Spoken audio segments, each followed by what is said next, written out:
नमस्कार दोस्तों, PSC fact में आप सभी का बहुत बहुत स्वागत है। करंट अफेयर की श्रृंखला को आगे बढ़ाते हुए 8 से 10 अक्टूबर तक के करंट अफेयर्स को हम देखेंगे। तो चलिए टॉपिक को शुरू करते हैं। वीडियो केंद्र सरकार ने किस राज्य के मुलुगु जिले में समक्का सरक्का केंद्रीय जनजाति विश्वविद्यालय की स्थापना की मंजूरी दी है? तो तेलंगाना को।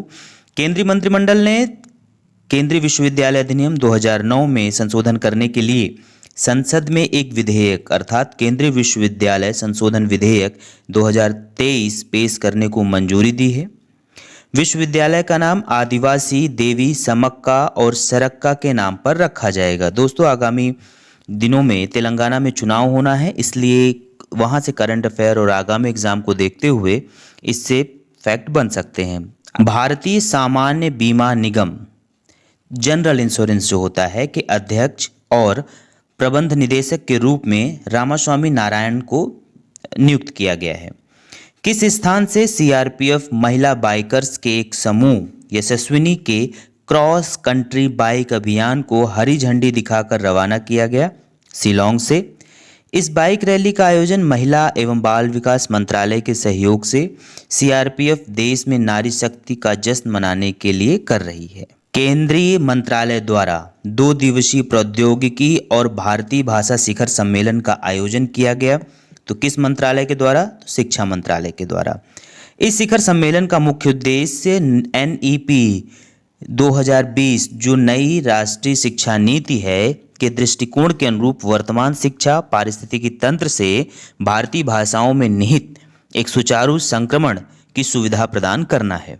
साथ ही शिक्षा में भारतीय भाषाओं के लिए तकनीकी रूप से उज्जवल भविष्य के लिए पाठ्यक्रम निर्धारित करना भी है। हमारा कि 7वें भारत यूरोपीय संघ साइबर वार्ता किस स्थान पर आयोजित की गई? तो ब्रसेल्स में।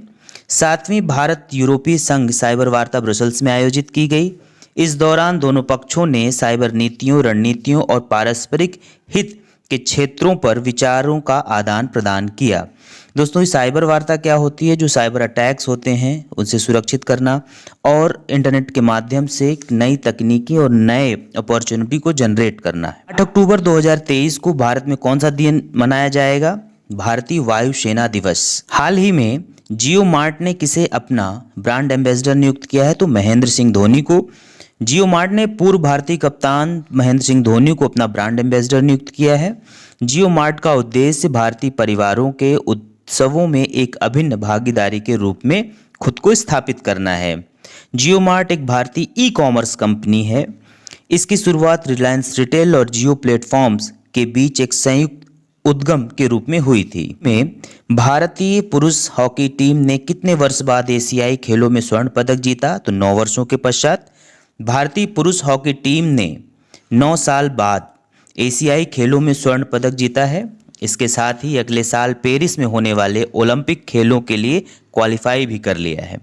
भारतीय पुरुष हॉकी टीम ने फाइनल मुकाबले में जापान को 5-1 से हराकर एशियाई खेलों का स्वर्ण पदक जीता है। एशियाई खेलों में इससे पहले भारतीय पुरुष हॉकी टीम ने 1966, 1998 और 2014 में स्वर्ण पदक जीता था।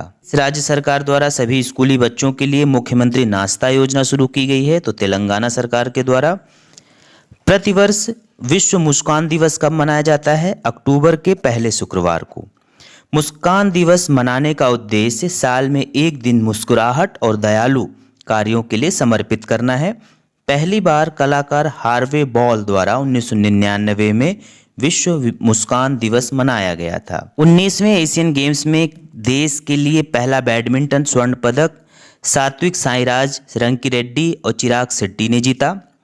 19वें एशियन खेलों में बैडमिंटन के पुरुष युगल फाइनल में सात्विक साईराज रंकीरेड्डी चिराग शेट्टी ने हाल ही में दक्षिण कोरिया के चोई सोल्ग्यू और किम वोनु को 21-18, 21-16 से हराकर इस वर्ष में भारत के लिए पहला बैडमिंटन स्वर्ण पदक जीता है। 23-19वें एशियाई खेलों में भारत ने पुरुष कबड्डी में कितनी बार खिताब अपने नाम किया? तो 8 बार। टी ऑफ राजस्थान का चेयरमैन नियुक्त किया गया विनोद स्वामी को। ग्रैपलिंग अर्थात कुश्ती है, कुश्ती को लोकप्रिय विकसित करने के लिए इसमें इनकी नियुक्ति की गई है। नोबल शांति पुरस्कार किसे दिया गया? नरगिस मोहम्मदी को। ईरान की पत्रकार हैं ईरान की पत्रकार नरगिस मोहम्मदी इस वर्ष नोबेल शांति पुरस्कार से सम्मानित किया गया है। यह एक सामाजिक कार्यकर्ता एवं मानवाधिकार संगठन की उपाध्यक्ष हैं।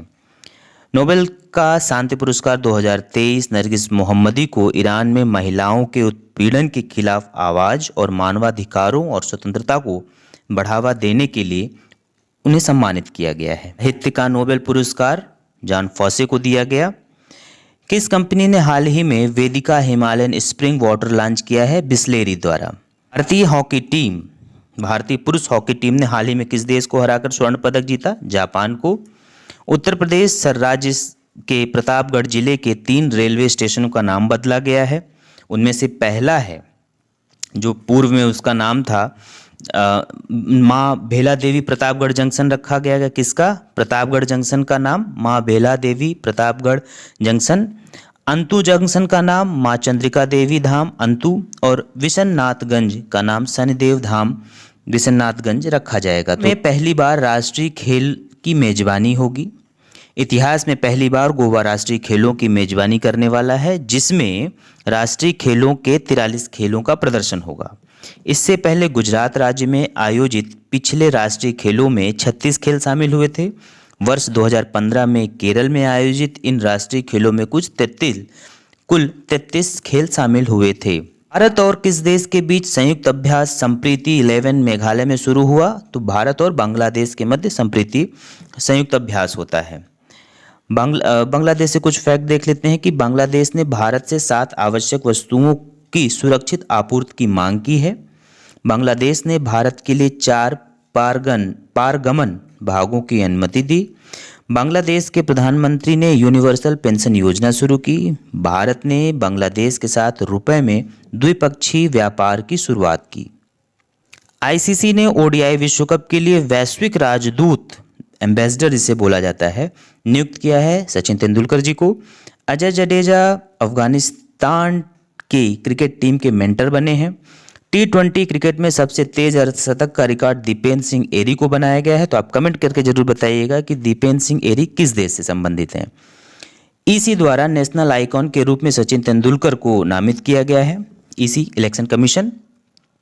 इंग्लैंड के क्रिकेटर स्टीवन फिन को क्रिकेट के सभी प्रारूपों से संन्यास लिया है।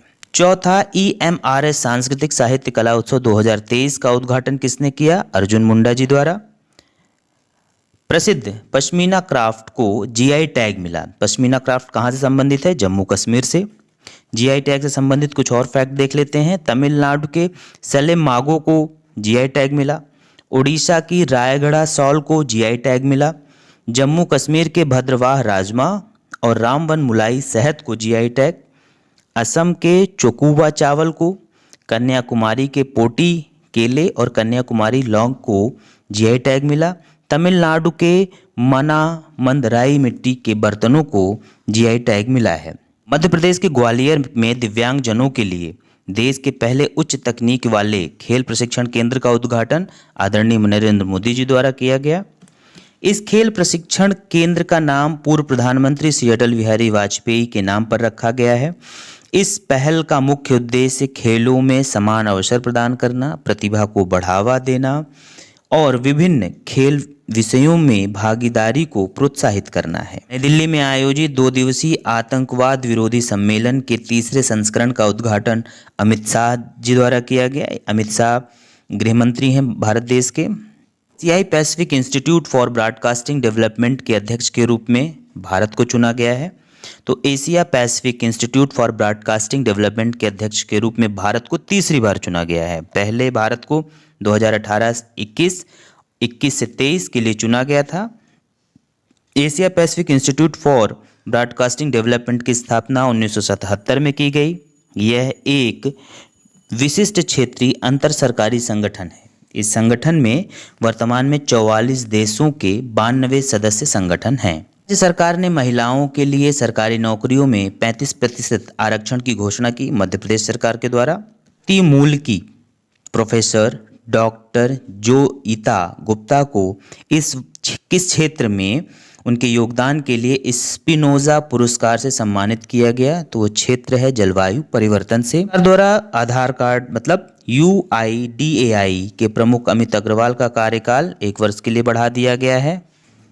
दीपिका पल्लिकल और हरिंदर पाल संधू की जोड़ी ने एशियाई खेल 2022 के किस गेम में स्वर्ण पदक जीता? स्क्वैश में। प्रतिवर्ष 6 अक्टूबर को विश्व सेरेब्रल पाली दिवस मनाया जाता है।